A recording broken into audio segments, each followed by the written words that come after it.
Salatullah salamullah ala taha rasulillah. Bagaimana hukumnya ziarah kubur? Kuntu nahaitukum an ziaratil kubur. Dulu aku larang kalian ziarah kubur. Tak boleh. Kenapa tak boleh ziarah kubur? Karena ada 3. Yang pertama, meminta kepada yang dikubur, hai mbah, tolong menangkan pilkada. 2, karena dia memuji-muji yang dikubur. Hai engkau yang dikubur dulu waktu saya tak pernah sakit. Hai engkau yang dulu waktu dikubur menang tak pernah kalah. Hai yang dulu dikubur. Maka diturunkan Allah ayat alhaakumut takasur, kalian sombong menyombong hatta zurtumul maqabir, sampai ke kubur-kubur. 3, karena dikubur mempersedih-sedih. Suami sudah meninggal 2 tahun yang lalu, tiap hari ini jenguk abah. Jangan mempersedih diri. Yang lalu biar berlalu, yang akan datang kawin lagi. Jangan bersedih-sedih diri. Oleh sebab itu, gara-gara 3 ini tak boleh. Setelah Islam kuat, boleh ziarah kubur. Kenapa? Karena 3. Pertama, tazkiratan lil maut, menengok kubur ingat mati. Yang kedua, tudmi'ul ain, melelehkan air mata. Yang ketiga, turikul qulub, melembutkan hati. Hati nang kare, acara melunakkan hati nang kare kau bu ya. Cadia kubur, berziarah makam, melihat kubur ingat mati, melihat kubur hati lembut, melihat kubur meleleh air mata. Maka pulanglah ibu bapak dari kubur menangis. Apa pulang menangis dari kubur? Ingat mantan. Tak betul. Apa hukum pacaran?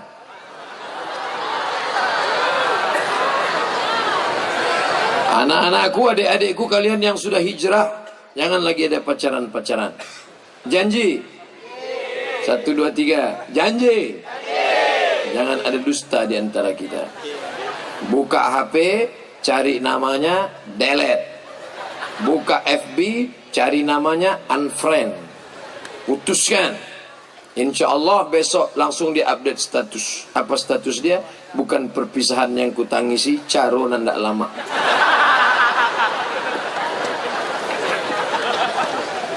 Bullshit, omong kosong pacaran-pacaran itu. Tak ada itu. Waktu pacaran semuanya indah-indah. Mau makan apa ya? Ini ya. Pret. Bohong saja itu. Perempuan suka dilambung-lambung dengan kata-kata, laki-laki pula suka mengobral kata-kata. Berjumpalah, ditambah bumbu-bumbu setan. Akhirnya habislah kalian. Perempuan, kalian adalah timun. Laki-laki, kalian adalah durian. Durian berjumpa timun, yang hancur siapa? Timun. Rugi kalian, babak belur. Kasihan betul suami kalian. Dapat bekas-bekasnya aja.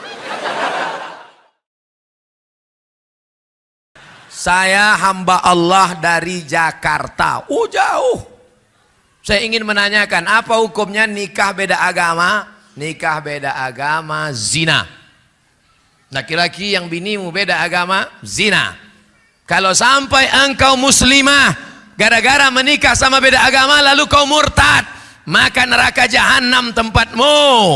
Oleh sebab itu muslimah, baliklah, taubat, masuk balik ke dalam syahadat asyhadu an la ilaha illallah. Kau nikah sama dia berapa tahun? Dia udah tua pula. Mati cepat. Habis itu kau jadi janda. Ya tapi kaya Pak Ustadz. Iya kalau kau hidup. Kalau kau ikut mati juga. Hidup ini singkat saudaraku. Hati-hati. Jangan nikahkan. Jaga anak perempuan kita. Dari program kristenisasi, anak-anak lajang yang ganteng-ganteng pula yang menikahi dia. Nanti setelah anak 2 ditinggalkan, perempuan kita takut karena tak mandiri. Jangan ceraikan bang, jangan bang. Kalau kau mau ikut aku, maka kau mesti ikut murtad. Akhirnya anak murtad, menantu murtad, cucu murtad, 5 sekali murtad. Ini Ustadz ngomong cerita mana? True story. Langsung di hadapan biji mata saya. Di kantor Basnas, Badan Amil Zakat Nasional. Ustadz Somad, Ustadz tidak usah ikut rapat, Ustadz ngomong sama jamaah. Saya datangi jamaah. Ada apa mak cik? Ada apa pak? Bapak jangan nangis pak. Ibu jangan nangis. Saya ini orangnya hati lembut. Kalau nengok orang nangis nanti saya nangis juga. Ada apa mak? Ada apa bu? Begini pak Ustadz. Saya punya anak gadis. Alhamdulillah. Nikah sama mu'alaf, alhamdulillah. Setelah anak 3 balik dia. Dan sekarang anak saya takut jadi janda. Akhirnya menantu saya murtad, anak saya murtad, cucu saya murtad. 5-5-nya murtad Ustaz. Baliklah bapak ibu ke rumah, banyak-banyak zikir, banyak-banyak baca Quran. Kenapa Ustaz tak marah-marah sama dia? Kalau sempat saya marah, kenapa bisa terjadi? Kumat darah tingginya mati dia. Saya bilang baliklah mak ke rumah, baliklah pak ke rumah, sama-sama kita berdoa. Jangan sampai masuk lubang yang sama 2 kali. Jaga anak-anak kita, jaga akidahnya, masukkan ke pondok pesantren, mati dalam keadaan la ilaha illallah Muhammadur Rasulullah sallallahu alaihi wasallam. Begini banyak anak-anak lajang yang ganteng-ganteng di Batam. Kenapa tak kalian selamatkan anak-anak gadis ini? Takbir! Jangan sampai saya turun tangan. Pak Ustadz, badan saya bertatu. Apa hukumnya bagi yang bertatu? Kalau sholat, sholatnya sah. Orang yang bertatu, mandi wajibnya sah, wudunya sah. Yang sudah bertatu, tak usah kau ambil setrika lalu kau setrika tatu. Biarkan aja tatumu apa adanya. Seluruh orang di dunia ini mengatakan sholatmu tidak sah. Ulama ahlu sunnah wal jamaah mengatakan sholatmu sah. Tak usah kau risaukan. Tapi yang belum bertato jangan buat tato. Dah. Ini orang waktu muda dulu tatonya ular kobra. Setelah tua kena diabetes, kurus jadi cacing pita.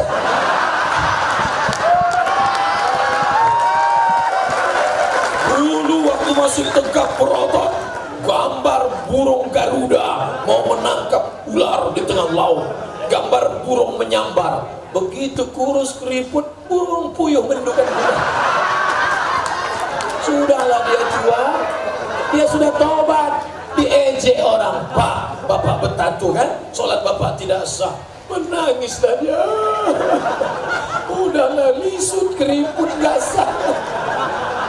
Tenang saudaramu, sholatmu sah, sah. Tak usah kau risaukan masalah tatu itu. Ustadz ada tatu Dulu waktu sekolah, tapi tatunya tidak permanen. Sebelum berangkat sekolah ambil spidol. Rano Karno.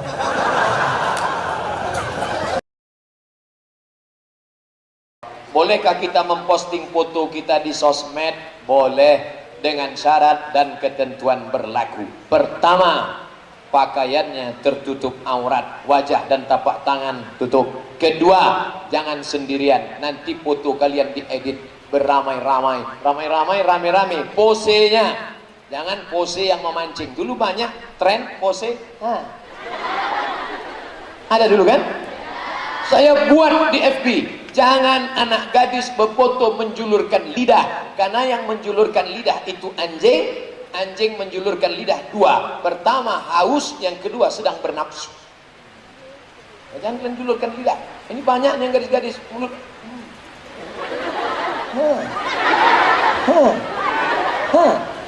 Saya tanya, kau tahu arti ini apa? Peace pak, damai. Ini bukan peace, jadikan aku yang kedua. Ini ulang lagi. Kalian kalau berfoto, Allahu Akbar. Jangan sendiri, ramai-ramai. Nanti foto ramai-ramainya, ramai, tunjukkan. Begini anak dinia putri pengajian. Di mana-mana orang pengajian baru 30 menit. Di dunia putri lebih sudah 1 jam 10 menit, tetap matanya segar.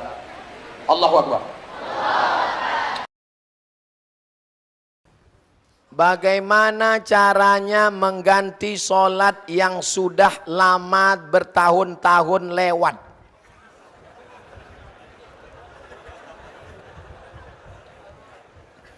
La kafarata laha illa dzalik. Salat yang dulu tinggal sejak akil baligh, tidak ada yang bisa menebusnya kecuali melaksanakan illa dzalik, salat itu sendiri. Menangis kau di pintu Ka'bah, ya Allah, Nggak selesai, brother. Enak aja. Selesai sholat, ambil tasbih. Nggak selesai. Sholat yang lama dulu, sepakat 4 mazhab.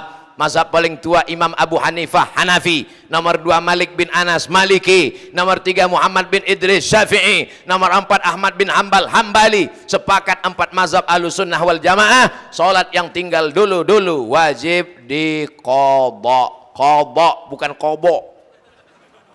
Habis salat Isya qadha, usolli fardhul Isya 4 rakaatin qadhaan. Habis subuh qadha, tapi qadhanya jangan di masjid, nanti ketahuan. Mana ada ba'diyah subuh? Besok dibuat langsung. Usolli fardhus subhi rakaataini qadhaan, langsung teman di sebelah ISIS. Qadhanya di rumah. Berapa lama?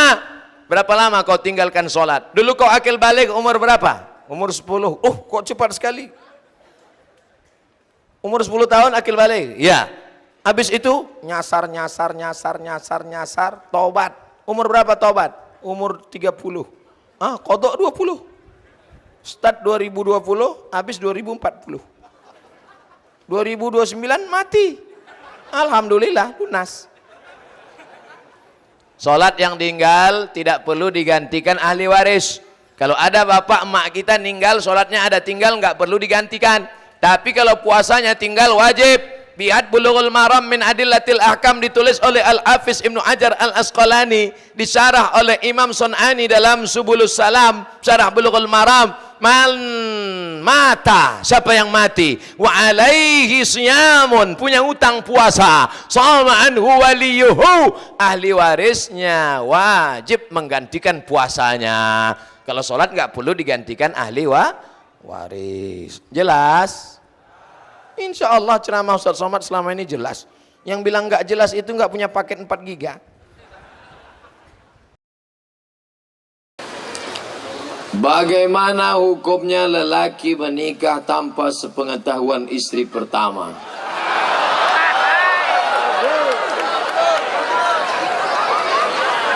Secara hukum fikih sah. Kalau saya pulang ke rumah, saya kasih tahu istri saya, istriku, aku tadi di Duri menikah, kemudian di Kandis menikah, di Minas menikah. Sah, 3-3 itu sah. Kecuali saya bilang 4, maka yang 1 itu tak sah, karena bini tak boleh lebih dari 4. Secara fikih nikah sah, tapi tinggal negara Kesatuan Republik Indonesia ada namanya KHI, Kompilasi Hukum Islam Indonesia. Ibu-ibu tenang, tenang dulu. Kenapa saya katakan tenang?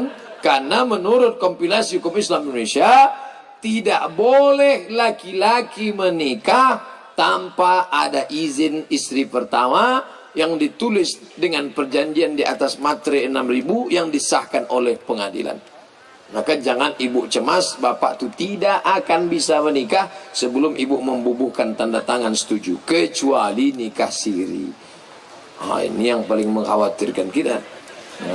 Kalau dia nikah secara syar'i, menurut hukum fikih, menurut hukum undang-undang Indonesia, tidak ada satupun Pak KUA di Indonesia yang berani menikahkan suami orang dengan perempuan lain tanpa ada surat izin dari istri pertama. Kalau ada, berarti nikahnya nikah siri.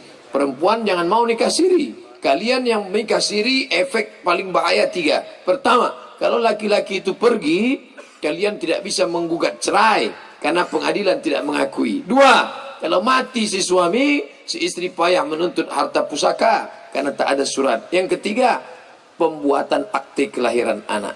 Nah itu, ini untuk menenangkan ibu-ibu yang khawatir.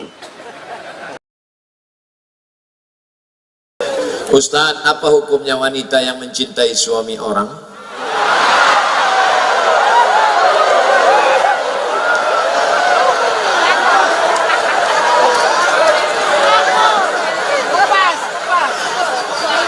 Hidup ini ada yang kita bisa memilih dan ada yang kita tidak bisa memilih. Betul? saya mau berceramah menghadap ke kanan atau menghadap ke kiri, apakah itu bisa memilih? Bisa. Saya mau menghadap ke kanan, saya hadap kanan. Saya mau menghadap ke kiri, saya hadap ke kiri. Itu bisa memilih. Saya mau ceramah berdiri atau ceramah duduk, apakah bisa memilih? Bisa. Saya mau berdiri, saya mau duduk, terserah saya. Tapi ada yang tidak bisa memilih. Apa itu? Cinta. Cinta tak bisa.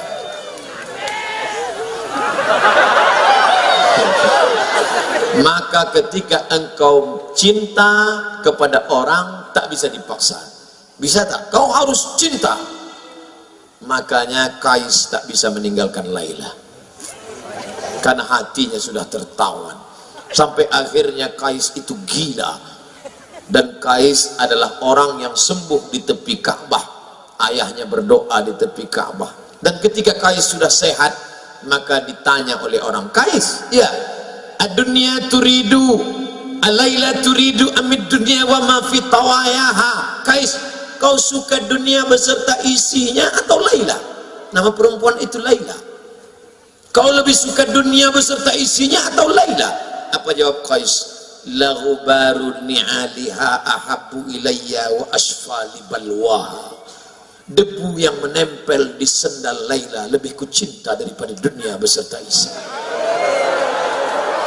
Ternyata kalau sudah cinta merasuk, jangankan Laila, jangankan sendalnya, debu menempel di sendalnya lebih kucinta beserta lebih daripada isi.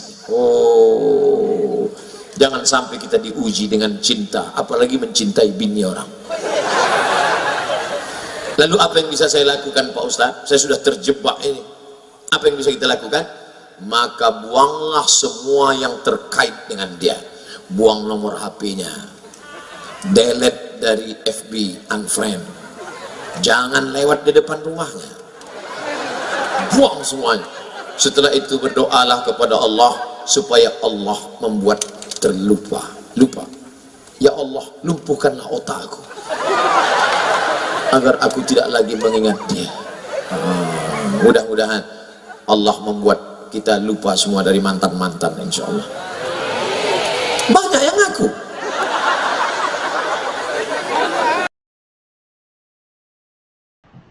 Adakah perlu mengambil wudhu untuk memegang Quran digital? Tulisan Al-Quran nampak jelas dia. Jelas, ini tulisannya, dipegang. Sedangkan tulisan yang ada di dalam sama seperti tulisan yang dimasukkan ke dalam kaca. Kita melihatnya dari balik kaca. Apakah orang yang memegang Quran dari balik kaca dia mesti berwudhu?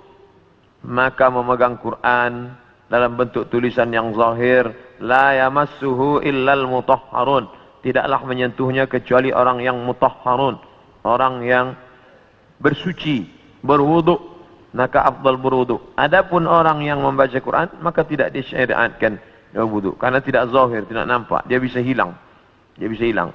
Oleh karena tetapi membaca Qurannya, bezakan antara memegang mushaf Al-Quran, mushaf namanya, sedangkan ini tidak mushaf.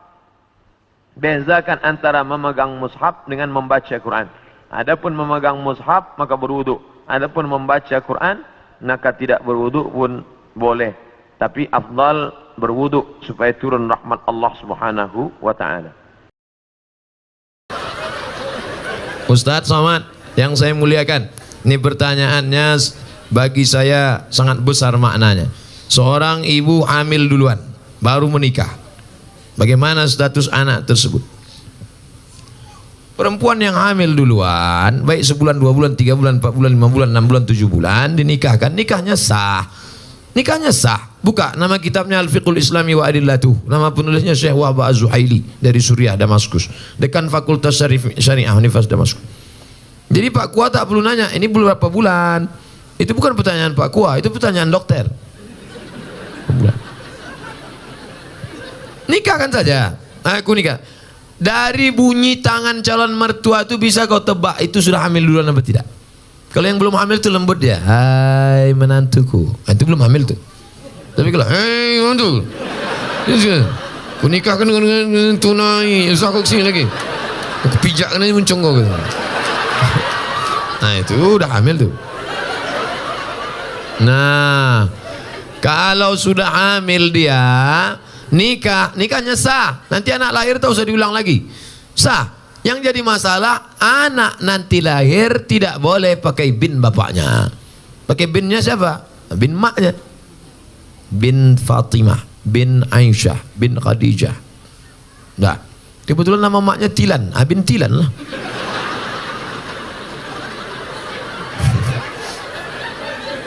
Dua, kebetulan anak ini lahir laki-laki. Anak yang dalam kandungan tadi lahir, anaknya laki. Lahir adiknya sudah itu perempuan. Adiknya perempuan. Mati ayahnya. Ustaz janganlah kasar kali mati ayahnya. Adiknya jadi perempuan. Nanti kalau mau menikah, si abang tadi tak bisa jadi wali. Karena hubungan mereka saudara seibu. Saudara seibu tak bisa jadi wali. Tiga, bapak meninggal, si ayah meninggal, si anak tak dapat harta warisan karena tak ada hubungan nasab. Empat, kebetulan anak pertama tadi anak gadis, cantik, dipinang anak lajang. Pas nikah nanti si bapak tak bisa jadi wali. Walinya wali hakim Pak Kua. Banyak sekarang yang ngotot, saya walinya. Oh tak bisa mas bro. Apa salah saya? Saya kan bapaknya. Tengok wajahnya kan mirip. Mirip tak bisa. DNA tak laku. Salah saya apa? Kau mencoblos sebelum hari H. Tak bisa.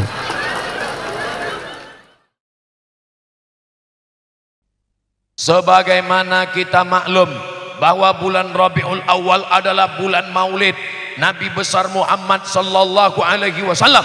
Dalam rangka menyambut dan memuliakan bulan ini, diadakan kegiatan maulid dengan berbagai istiadat daerah masing-masing, maklum memuliakan meneladani Rasulullah SAW. Namun pada saat yang sama ada kalangan tertentu mengklaim sebagai ahlus sunnah, mengatakan kegiatan semacam ini bid'ah, sesat dan menyimpang dari sunnah sallallahu alaihi wasallam. Saya tidak bisa jawab.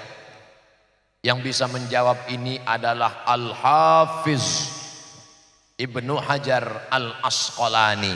Hafalan hadisnya 300.000 hadis. Al-Hafiz yang membid'ahkan maulid, hafalan hadisnya 3. Itu pun kalau laptopnya hidup. Baca sanad hilang matan, baca matan hilang sanad, mati laptop hilang hadis. Dengar jawabannya baik-baik dari Al-Hafiz Ibnu Hajar Al-Asqalani, syarah Sahih Bukhari dia yang nulis. Nama kitabnya Fathul Bari, syarah Sahih Al-Bukhari. Beliau pula yang menulis kitab-kitab fikih, kitab-kitab Talkhis Al-Habir, ditulis oleh Imam Khatimatul Hufaz, penutup para hafiz. Ketika tanggal 10 Muharram, apakah bapak dan ibu di Tabalong kemarin puasa? Saya ulang sekali lagi, memang kalau udah terlalu lama dengar ceramah ini kurang konsentrasi karena kurang cairan, dehidrasi. Saya ulang sekali lagi, apakah ketika 10 Muharram bapak dan ibu di Tabalong kemarin puasa? Yang jawab puasa yang puasa aja. Kenapa berpuasa? Karena pada tanggal 10 Muharram Allah menyelamatkan Nabi Musa dan menenggelamkan Fir'aun. Betul? Allah menyelamatkan Nabi Musa itu tanggal 10 kemarin atau 3000 tahun yang lalu? 3000 tahun yang lalu, brother. Tapi kenapa diulang setiap tahun? 10 Muharram puasa, 10 Muharram puasa, 10 Muharram puasa. Itulah dalil boleh mengulangi maulid bertahun-tahun setiap bulan Rabiul Awal. Kenapa? Karena boleh mensyukuri nikmat yang sama pada tanggal yang sama diulangi bertahun-tahun. Itu yang jawab bukan Abdul Somad. Nanti kalau Abdul Somad yang jawab, apa itu Abdul Somad? Gak ada ilmunya, Ustaz ece-ece. Ini yang jawab Al-Hafiz Ibnu Hajar Al-Asqalani, dikutip oleh Al-Hafiz Jalaluddin Abdurrahman As-Suyuti, nama kitabnya Al-Hawi Lil Fatawi. Buka kitabnya. Boleh mengulang nikmat. Kalau nikmat selamatnya Musa, tenggelamnya Fir'aun, boleh diulang tiap tahun. adakah nikmat yang lebih besar daripada itu? Ada. Nikmat apa? Nikmat lahirnya Sayyidina wa Maulana Muhammad sallallahu alaihi. Jelas? Perlu tambahan? Oke, kita tambah yang kedua. Ada seorang laki-laki namanya Abdul Uzza, bukan Abdul Somad. Abdul Uzza, nama Tuhannya Lata, Uzza, Manat, Hubal, Jibti, Tagut, Naham. Abdul Uzza, hamba Uzza. Namanya Abdul Uzza. Nama kerennya Abu Lahab. Makanya kalau kenalan sama orang tanya dua, what is your name? Abdul Somad. Nama keren Anton. Namanya Abdul Uzza. Nama kerennya dalam Quran Abu Lahab. Abu Lahab punya budak pembantu hamba sahaya. Namanya Suwaibah. Siapa namanya? Suwaibah. Pakai sa. Suwaibah. Dia pun panggil, Suwaibah, datang kemari, jaga adik ipar saya yang sedang hamil tua. Nanti kalau dia lahirkan anak, sampaikan berita kemari. Oke, Tuan. Maka Suwaibah pun menjaga adik iparnya bernama Aminah yang sedang hamil tua. Begitu Aminah melahirkan anak, Suwaibah pun pulang. Good afternoon, Mr. Abu Lahab. Selamat malam, wahai Abu Lahab. Ya, ada apa? Keponakanmu sudah lahir. Laki-laki apa perempuan? Kalau perempuan, kubur hidup-hidup. Laki-laki, Tuan. Saking senangnya Abu Lahab, apa kata Abu Lahab? Wahai Suwaibah, sejak malam ini engkau tidak lagi jadi budak, kau kuangkat menjadi manusia merdeka, bebas sebebas-bebasnya. Abu Lahab bersedekah pada malam Maulid Nabi, bebas seorang budak hamba sahaya. 1 ekor onta paling murah sekarang 70 juta. Itu pun onta-onta yang sudah pensiun. Jadi kalau onta 70 juta, budak hamba sahaya 100 juta. Abu Lahab bersedekah malam Maulid Nabi 100 juta. Kalau ada orang Tabalong sedekah sahur 100 juta Maulid Nabi, itu baru selevel dengan Abu Lahab. Makanya untuk menyenangkan hati Rasulullah SAW, pas acara Maulid kelahirannya, potongkan sapi, potongkan kambing, potongkan ayam, bagi manisan-manisan. Jangan lupa potongkan itik. Undang kaum muslimin muslimat dengan syarat, ini syaratnya ketat Maulid ini 5. Yang pertama baca Quran, yang kedua baca Maulid, yang ketiga tausiah, yang keempat doa, yang kelima makan-makan. Kalau cukup syarat itu laksanakan. Tapi kalau ada maksiat di dalam, maka tinggalkan. Tapi insya Allah maulid-maulid yang dibuat umat Islam itu semuanya bernilai ibadah insya Allah. Amin ya rabbal alamin. Kami minta doa. Bagaimana cara menemukan jodoh kita tanpa pacaran, Pak Ustadz?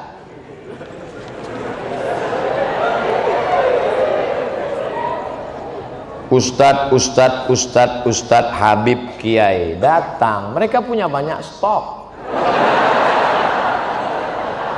Assalamualaikum Pak Ustadz. Ya, Ustadz punya pesantren kan? Punya. Ustadz dekan Fakultas Syariah ada mahasiswi kan? Iya. Tolong carikan saya yang ada 4-4-nya Pak Ustadz. Kaya, cantik, bangsawan, dan berakhlakul karimah. Insya Allah mereka carikan. Ini ada orangnya rajin, tapi pesek. Ini ada orangnya mancung, tapi nggak solehah. Nggak mau juga. Ini yang ada. Ini cantik, bangsawan, keturunan orang baik, solehah, jilbabnya panjang. Yang ini aja, tapi baru meninggal.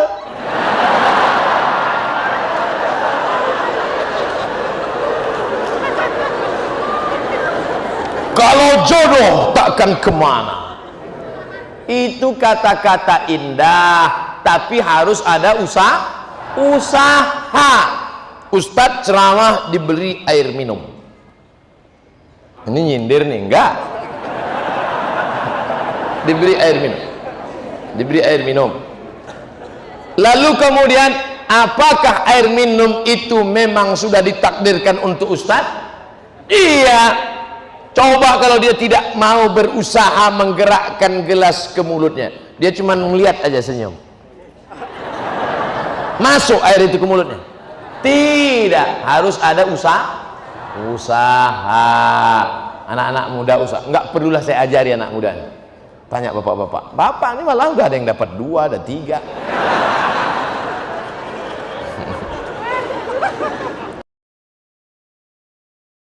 Ustaz, bagaimana hukum merayakan tahun baru Masehi menurut pandangan Islam? Memakai kalender Masehi, oh ini panjang ceritanya. Siap mendengar ceritanya? Ada seorang kaisar dari negeri Romawi. Romawi itu sekarang Rome, Eropa. Kaisar ini namanya Kaisar Julian. Siapa namanya? Kaisar Julian. Kaisar Julian membuat kalender. Itulah dia kalender Januari, Februari, Maret, April. Kebetulan saya lahir bulan Mei. Apa arti Mei? Maybe yes, maybe no. Maka setiap bulan-bulannya ada maknanya. Kaisar Agustinus, dibuatnya Agustus. Ada patung, kepalanya 2, satu ke sana, satu ke sana. Maka patung itulah dibuat tahun bulan pertama, namanya patung Januari. Kenapa Januari dibuat di awal? Karena kepalanya 2, menghadap ke sana 2017, menghadap ke sana 2018, menghadap ke sana 2018, menghadap ke sana 2019. Ini Kaisar Julian punya nama. Lalu kemudian Kaisar Julian meninggal, kalender ini diambil oleh Paus di Vatikan, namanya Paus Gregorius. Siapa namanya? Gregorius. Dirubah nama kalender ini bernama Gregorian Kalender. Makanya cari di internet Gregorian Kalender, karena yang membuatnya Paus Gregorius. Dimodifikasinya ketika PBB, bukan pajak bumi bangunan, Persatuan Bangsa-Bangsa, kalau bahasa daerahnya United Nation, bangsa-bangsa, United persatuan, Manchester United itu sepak bola. Berkumpul bangsa-bangsa, akhirnya PBB mengambil kalender dari Vatikan Gregorian, dipakailah yang dulu sebelumnya kerajaan Goa, kerajaan Islam di Sumatera, kerajaan di Jawa memakai kalender Hijriah Nabi Muhammad SAW. Untuk diseragamkan di seluruh dunia. Indonesia masuk anggota PBB, dikirimilah kalender itu. Maka Abdul Somad pun memakai kalender itu. Abdul Somad lahir 18 Mei. Tahun biarlah rahasia antara kita. Saya lahir 1977, umur 42, walaupun kelihatan seperti 22. Apakah boleh kita pakai alat non muslim? Boleh. Ini kamera non muslim punya, ini non muslim punya. Alat non muslim dipakai boleh, termasuk memakai kalender boleh. Tapi ketika sudah masuk dalam ritual ibadah, meniup trompet, tiupkanlah trompet, wah itu sudah masuk dalam ritual. Lalu kemudian menyala-nyalakan lilin, sudah ritual. Maka oleh sebab itu, apalagi membuang waktu percuma, apalagi sampai membawa anak gadis orang yang tidak mahram. Kalau istri saya bawa apa Ustaz? Tak apa-apa, asal istri orang jangan kau bawa. Nah, oleh sebab itu maka kita jaga, tidak ada cara lain. Kalau kebetulan malam tahun baru itu nanti ada acara zikir di masjid, ustaz-ustaz membuat acara tabligh akbar zikir, datang ke masjid iktikaf. Tidak ada Pak Ustaz, habis isya tidur. Saya nggak bisa tidur cepat, kan udah aku kasih tahu obatnya tadi. Habis itu tidur jam 8, asal udah dimakan obat itu 2 menit kemudian tidur. Selamatlah engkau insyaallah. Saya tidak tahu apakah di Gorontalo ada zikir atau tidak. Kalau ada mau buat acara, ada? Bagus, datang, hadir. Pokoknya datang. Zikirnya dibuat dari jam 9, 10, 11, 12, 1 iktikaf, salat tahajud, pulang. Supaya selamat anak-anak kita. Bonceng, buat besar-besar stiker di motor, say no to bonceng. Katakan tidak bonceng. Di spotlight belakang say no to bonceng. Di depan say no to drug. Katakan tidak pada narkoba. Amin. Malam tahun baru yang paling banyak laku, boleh saya ceritakan? Sabu-sabu. Yang kedua, kondom. Tadi kan udah janji. Saking banyaknya orang buat dosa. Ustadz Somad, besok Ustadz datang ke kampung kami ya, acara malam tahun baru. Saya mau kumpulkan anak muda semua supaya jangan keluar. Kenapa Pak? Saya sudah tanya tukang ayam, 2000 ayam laku, mereka bakar. Membakar ayam tidak salah, tapi ketika meyakini makin banyak asapnya naik ke atas, maka rezeki makin banyak. Sudah merusak akidah kepada Allah. Dan yang paling celaka Pak Ustadz, orang tahun baru bukan cuma ayam dia bakar, ayam orang pun dia bakar juga. Nauzubillah. Makanya nanti tidak ada alasan kalau ditanya Allah kepada Bapak Bupati, kepada Bapak Wali Kota, "Oh Ibu Bupati, kenapa wargamu malam tahun baru tetap buat dosa?" Aku sudah buatkan zikir ya Allah, mereka tak datang. Maka alhamdulillah kita jaga negeri ini supaya tetap menjadi negeri baldatun thayyibatun rabbun ghafur. Bagaimana hukumnya mendengarkan dan menggunakan alat musik menurut Islam? Syekh Yusuf Al-Qaradawi, nama kitabnya Min Fiqhid Daulah, nama kitabnya Fiqhul Musiqa wal Aghani, sudah diterjemah ke bahasa Indonesia, penerbit Gema Insani Press. Al-ghina mithlul kalam, musik itu sama macam kalam, cakap, ngomong. Kalau ngingat mati, ajak perang jihad fisabilillah, boleh. Tapi kalau musik mengajak berzina, musik ngajak bunuh diri, dulu ada musik kalau kita dengar bawaan kita mau mati aja, habis itu kita pun bunuh diri, tak boleh. Musik ngajak berzina, cinta satu malam, tak boleh. Tapi kalau ngajak ingat mati boleh. Orang kaya mati, orang miskin mati, boleh. Bila Israel datang memanggil, boleh. Tapi jangan dinyanyikan waktu acara pernikahan. Ustadz, kan zaman sekarang banyak wanita yang menggunakan bulu mata tempel.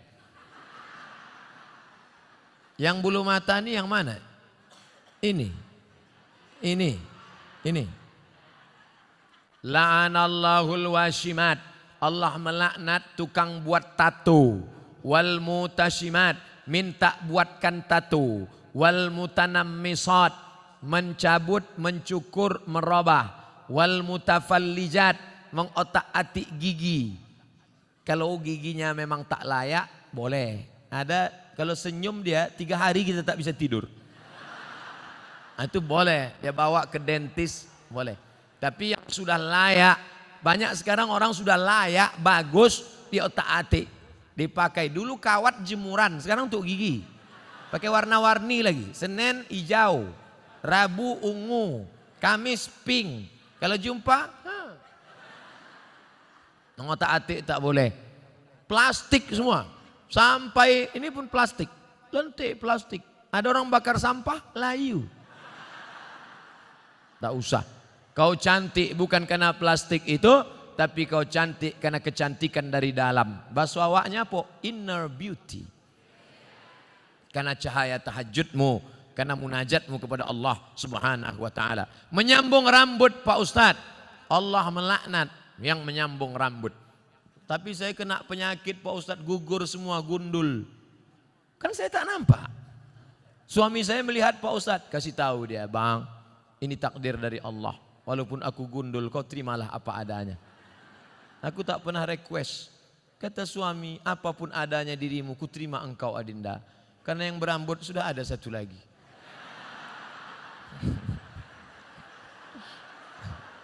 Ndak bergurau jangan berang. Insya Allah bapak itu bisa menerima ibu apa adanya. Kita doakan supaya hati bapak tak berpindah ke lain hati, insya Allah. Ndak lo banyak yang mengaminkan. Bagaimana cara kita istiqomah dalam beribadah? Di sini dekat rumah sakit. Pulang dari sini mampir rumah sakit. Untuk apa? Supaya istiqomah. Kita tidak pernah menghormati, menghargai sehat karena kita tidak sakit. sakit. Begitu ngelihat orang sakit, saya usahakan dalam sebulan sekali ke rumah sakit. Assalamualaikum ibu. Waalaikumsalam. Ustadz dari tadi yang sakit ibu melulu. Oke, kita ganti bapak. Assalamualaikum bapak. Waalaikumsalam. Bapak sakit. Udah tahu kok nanya. Kura-kura dalam perahu pura-pura tidak tahu. Sudah gaharu cendana pula. Sudah tahu bertanya pula. Bapak sakit apa pak? Jantung koroner. Bapak sakit apa pak? Diabetes meletus. Bapak sakit apa pak? Asam urat. Bapak sakit apa pak? Kanker otak. Bapak sakit? Enggak ada yang enggak sakit. Maka disitulah baru kita sadar ternyata nikmat ini besar. Maka kalau mau istiqomah, sering-sering tengok orang sakit. Pulang dari sini, mampir rumah sakit. Kalau security-nya nanya, mau jenguk siapa mas? Semua yang di rumah sakit ini mau kujenguk. Aku mau mengambil pelajaran dari orang-orang sakit ini, wahai security. Hai security, kenapa kau tak pernah mengambil pelajaran? Nah, yang kedua, sering-sering ngelihat orang mati. Janganlah kasar Pak Ustadz, meninggal dunia. Nampak bendera putih berkibar, singgah. Hah? Kuning. Tempat saya putih. Kuning. Terserah mau kuning, mau merah, mau hijau. Yang penting ada orang meninggal. Ada orang meninggal? Ada. Buka tutup wajahnya, cium. Tapi yakinkan sesama laki-laki. Jangan perempuan kau cium. Walaupun sudah mati, lakinya ngamuk.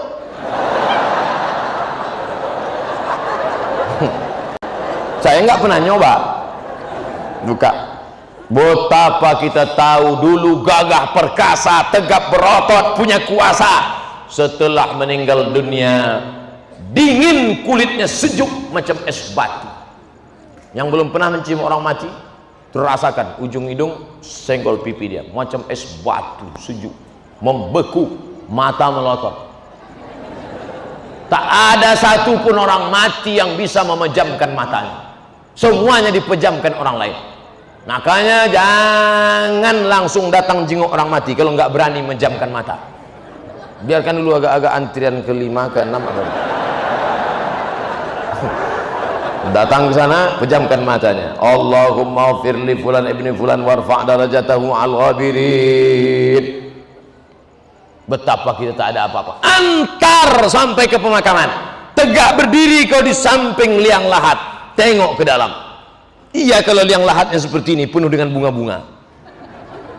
Tidak ada saudaraku, kosong, hanya tanah. Kebetulan tempat itu tanahnya tanah merah, tanah liat. Habis hujan tadi, basah. Kata panitia penyelenggaraan jenazah, Pak, gimana? Ada air di dalam. Udah injak aja. Air naik. Karena ini tanahnya kebetulan dekat sawah. Begitu digali, hujan lebat, naik. Diletak ke bawah, naik. Diambil batu besar, timpa ke bawah. Mana tempatmu? Dulu rumah itu yang membuat engkau, rumah itu yang mencarikan arsiteknya engkau. Tapi sekarang tidak ada sejengkal pun di rumah itu yang mau menerima engkau. Itu kamar papa dulu, sekarang kamar brownies.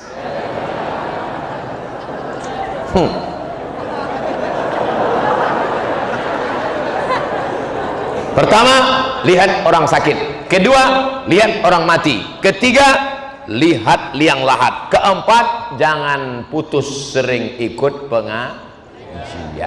pengajian live maupun streaming.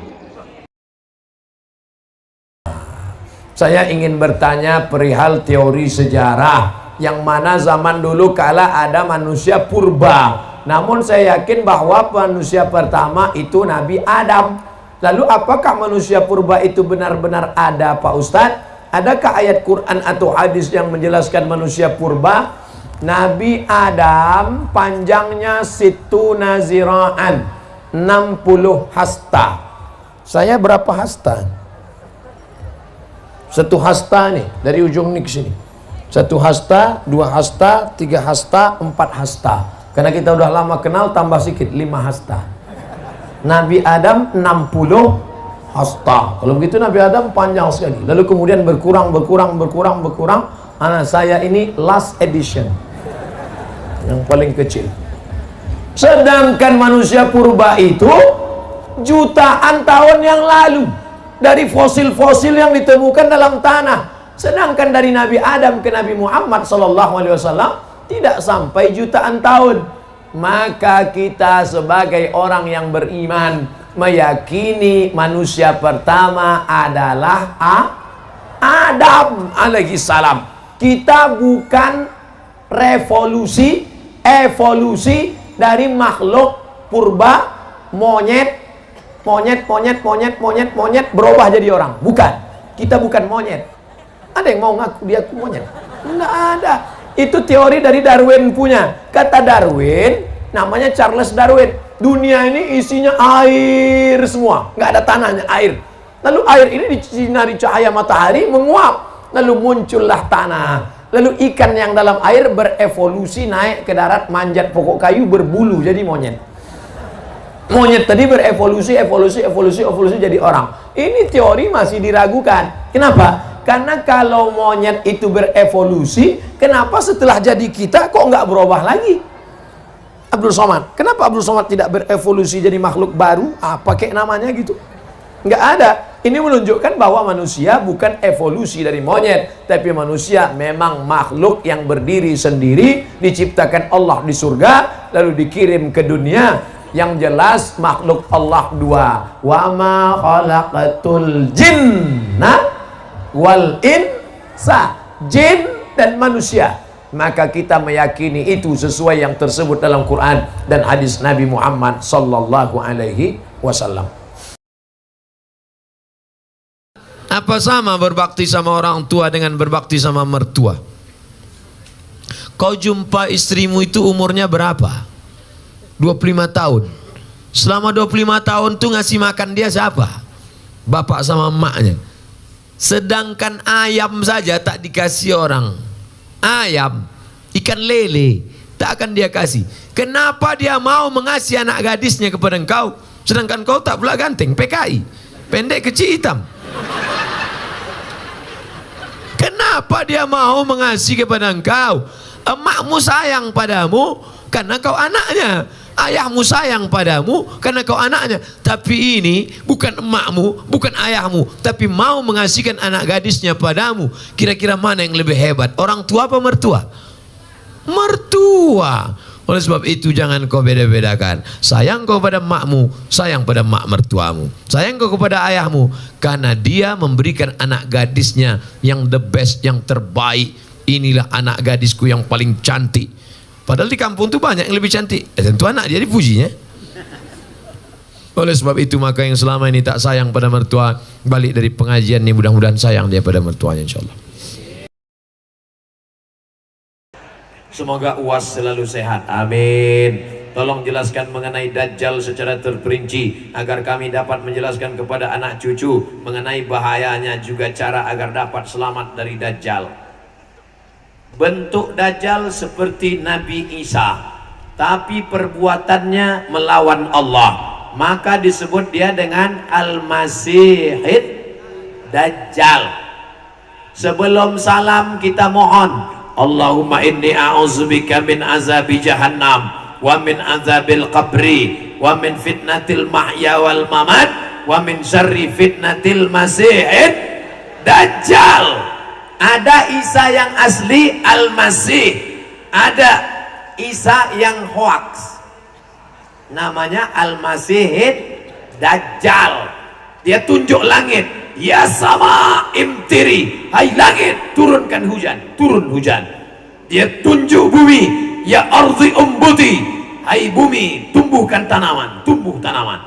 Dia tunjuk mayat, ya mayat qum, hai mayat tegak berdiri, mayat bisa hidup lagi. Orang menyangka dia Al-Masih Isa, padahal dia adalah Al-Masih Dajjal. Cara selamat dari Ad-Dajjal 3. Yang pertama, sebelum salam baca doa. Allahumma inni a'udzubika min adzabi jahannam wa min adzabil qabri wa min fitnatil mahya wal mamat wa min syarri fitnatil masiihid dajjal. Yang kedua, hafal 10 ayat pertama surat Al-Kahfi. Yang ketiga, baca surat Al-Kahfi tiap malam Jumat mulai nanti malam.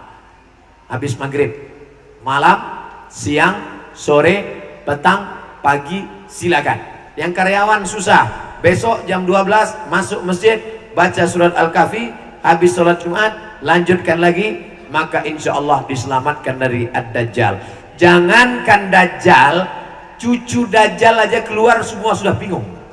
Belum Dajjal yang asli lagi. Mudah-mudahan kita semua diselamatkan dari Dajjal insya Allah.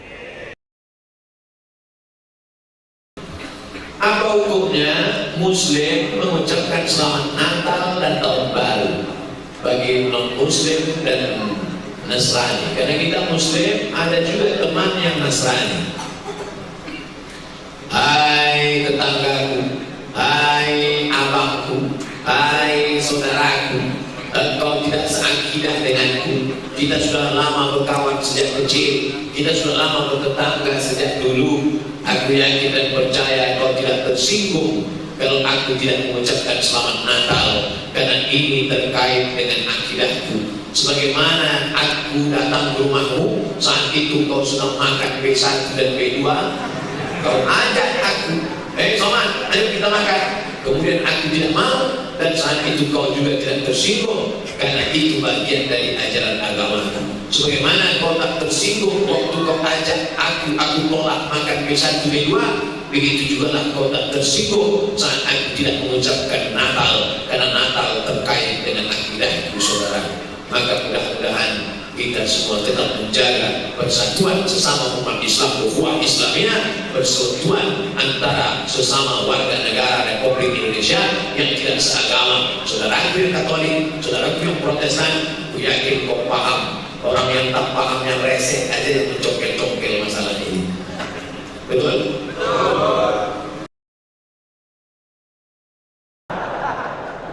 Apa tanda-tandanya tobat seseorang itu diterima Allah Subhanahu wa taala? Ada perubahan. Aku alhamdulillah sudah hijrah, sudah tobat. Apanya berubah? Dulu celananya pendek, sekarang sudah tertutup. Tapi kalau ngaku tobat tak ada. Sombongnya minta ampun. Ustaz, saya sudah tobat nih Pak Ustaz. Kalau Ustaz nggak percaya, tanyalah seluruh Batam nih, mana hotel yang tak pernah saya ajak PTS berzina. Tanyalah semua, mana yang minum kamput tua, Carlsberg, mix, semua tak pernah saya minum. Ini tobat apa mau cerita kesombongan? Orang tobat kok bangga dengan masa lalu dosanya. Kalau cerita dosa melelehkan air mata, bukan aku sombong. Ada perubahan dalam perilaku. Pak Ustadz, itu dulu orang pelitnya minta ampun, bakhil Pak Ustadz. Tapi setelah dia tobat Pak Ustadz, sekarang kalau ada penggalangan dana, oh berapa? 5.000 perak.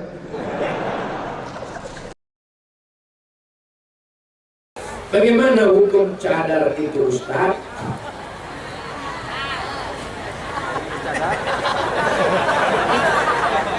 Syekh Ibnu Utsaimin, Syekh Ibnu Baz, Syekh Wigri, mazhab Hambali dari Saudi Arabia, dari Riyadh, dari Makkah, dari Qasim, dari Madinah, itu mengatakan cadar wajib.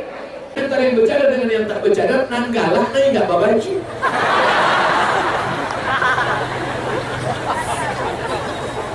Yang sudah bercadar jangan diejek. Ini banyak yang ngejek-ngejek yang bercadar. Ninja nih. Perempuan bercadar berarti dia menjalankan ajaran Islam. Kalau kau mengejek perempuan bercadar berarti mengejek ajaran Islam. Mengejek ajaran Islam berarti mengejek Nabi. Sama juga poligami ajaran Islam. Mengejek poligami berarti mengejek.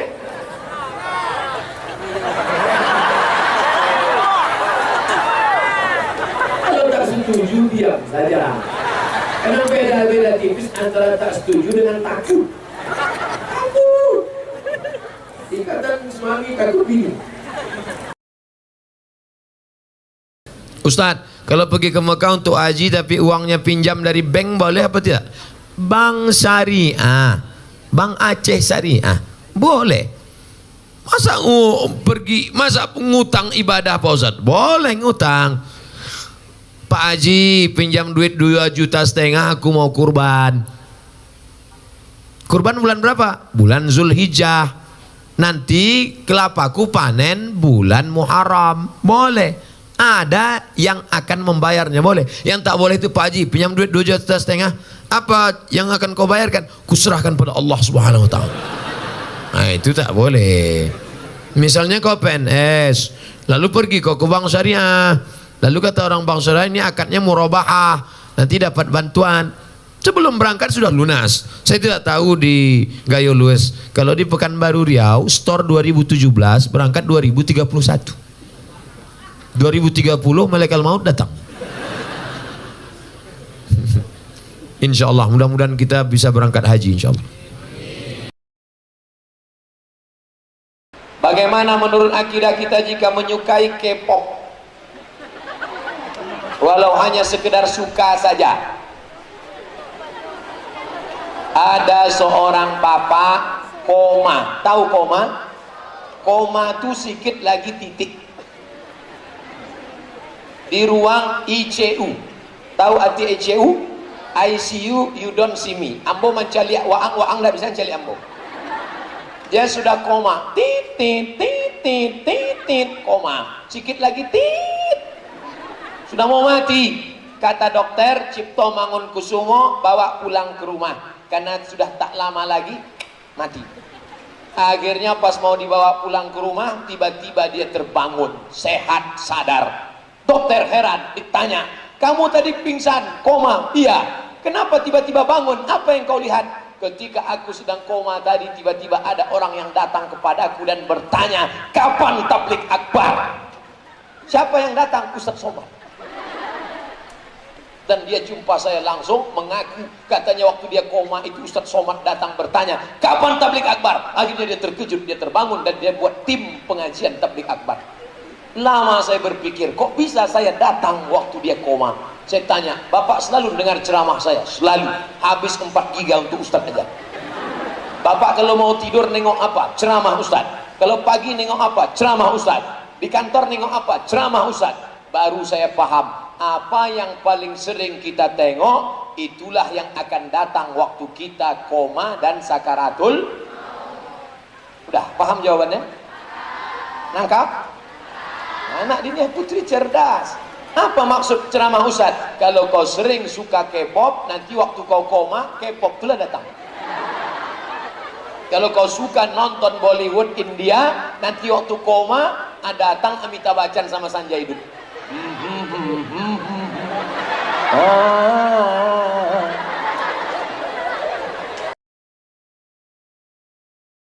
Bolehkah dalam ibadah sehari-hari, misalnya sholat, kita gabungkan pendapat 4 mazhab? Jangan.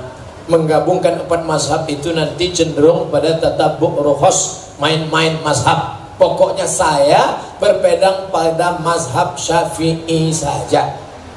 Walaupun dulu waktu kuliah di Maroko, saya pakai mazhab, guru-guru kami mazhabnya Maliki. Indonesia Syafi'i, Maroko Maliki. Beda mazhab Maliki Pak Ustaz. Mazhab Syafi'i kalau wudu, air 1, 2, 3, nanti air untuk telinga 1, 2, 3. Mazhab Maliki. Mazhab Syafi'i. Kalau Maliki tak, basahkan tangan semua. Basah tangan semua.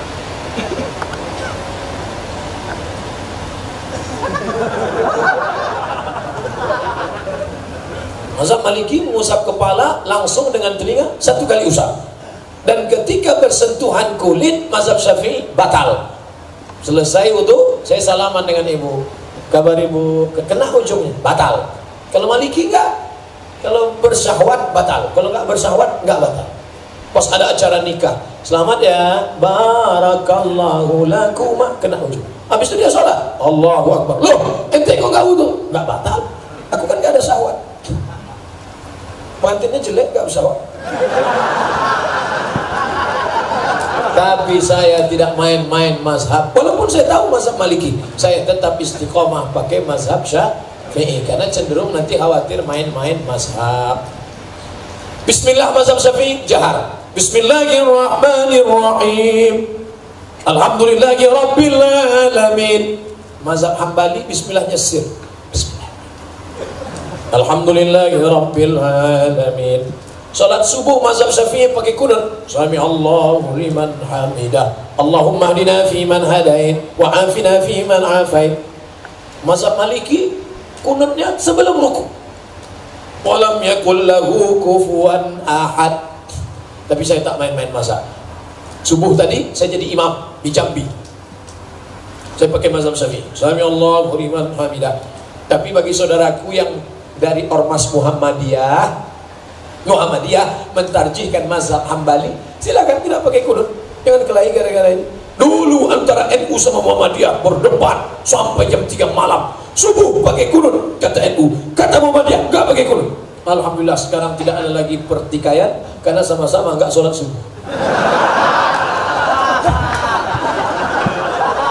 Yang penting sholat subuhnya. Makanya dibuat temanya sukses berkarakter, menghormati perbedaan mazhab. Saya secara ormas 5 tahun jadi sekretaris lembaga Bahsul Masail Nahdlatul Ulama pakai mazhab Syafi'i. Tapi saya punya kawan dari Muhammadiyah, mereka pakai mazhab Hambali, tapi saya tidak campur-campur mazhab supaya tidak terjerumus dalam main-main mazhab. Subscribe, like, and share.